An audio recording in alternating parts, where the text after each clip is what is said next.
This is Mujib from North Country Kettlebells. Today I'm going to be talking about the Single Leg Kettlebell Deadlift and some of the components that go into doing safe and effective Single Leg Kettlebell Deadlifts. Now, the Single Leg Kettlebell Deadlift is a wonderful exercise for practicing single side balance as well as full body engagement for the purposes of counterbalancing. When we're looking at doing the Single Leg Kettlebell Deadlift with a single kettlebell, I always like to think that in the beginning we're going to start with having the kettlebell on the outside of the foot on the same side that we're going to be lifting. So if I'm on my right foot and I'm going to be lifting with my right leg and have the kettlebell in my right hand, I'm going to have the kettlebell on the outside of my right foot. So it should be directly underneath my hand. Now, if you imagine that you're standing on a board when you're doing this movement, you want to also imagine that you're putting the kettlebell on that board as well. And while we're performing this movement, we're going to try to pick that kettlebell up and put it back down on that same spot each time. I like to think that the movement is going to be a hip hinge, but for this version of it, I'm also going to let my knee flex with that movement to allow for a greater range of motion if the hamstrings are fairly tight or if we don't have a lot of flexibility in bending over without bending the knees. This just allows for a greater range of motion by letting the knee flex as the hip flexes as well. But it is a hip dominant movement, so I want to think that my hip is going to flex or hinge and my knee is really just going to be following the hinge of my hip.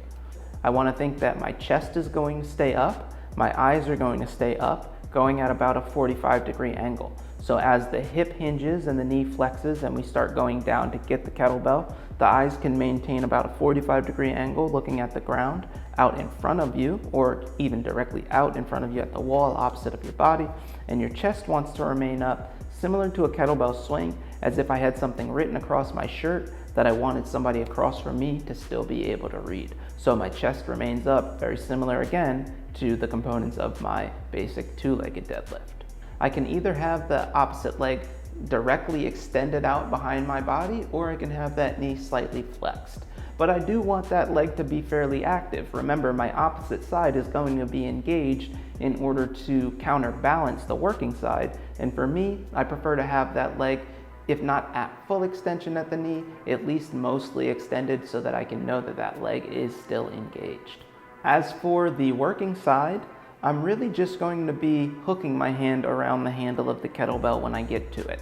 I want to imagine that my arm is going to stay at full extension. So that means that as you get to that kettlebell, you're not going to be using the arm to pick it up. It's really just the hip extension that's going to allow you to stand back up with the kettlebell, and the arm is going to stay at full extension of the elbow, meaning that I'm not going to flex my biceps to try to engage my arm to pick the kettlebell up. Instead, I'm going to keep my elbow at full extension, and I'm going to use the basic structure of my arm more like a hook to grab the kettlebell and stand back up with it.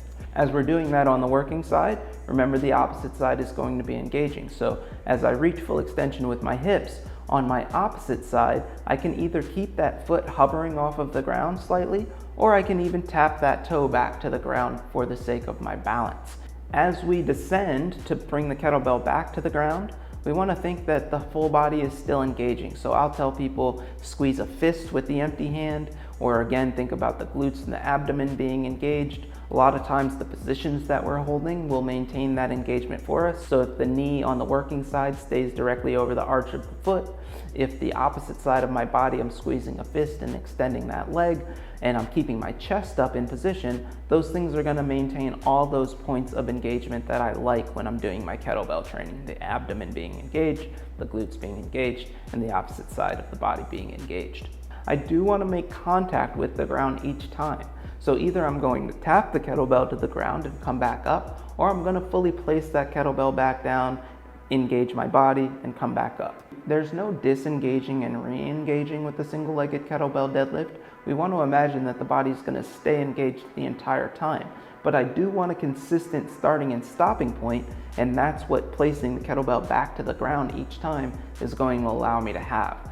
As with everything else that we do with the kettlebells, in the beginning we want to think that the rep counts for the single leg deadlift are going to be fairly low, under 8 reps for starters. I might do as many as 3 to 5 rounds of the movement, but anywhere from 1 to 8 repetitions. with each set. So depending on the weight that I'm using, depending on how comfortable the movement feels, that's going to dictate how many repetitions that I'm going to do in a row. Try out the single leg kettlebell deadlift. Let me know how you feel about that. As always, with the kettlebell movements, we're thinking of safety and effectiveness each time that we go into a set, and that's going to lead us to consistency and overall the most progression with any movement that we're doing, especially when we're talking about the single leg kettlebell deadlifts. This is Mujib from North Country Kettlebell talking about single leg kettlebell deadlifts.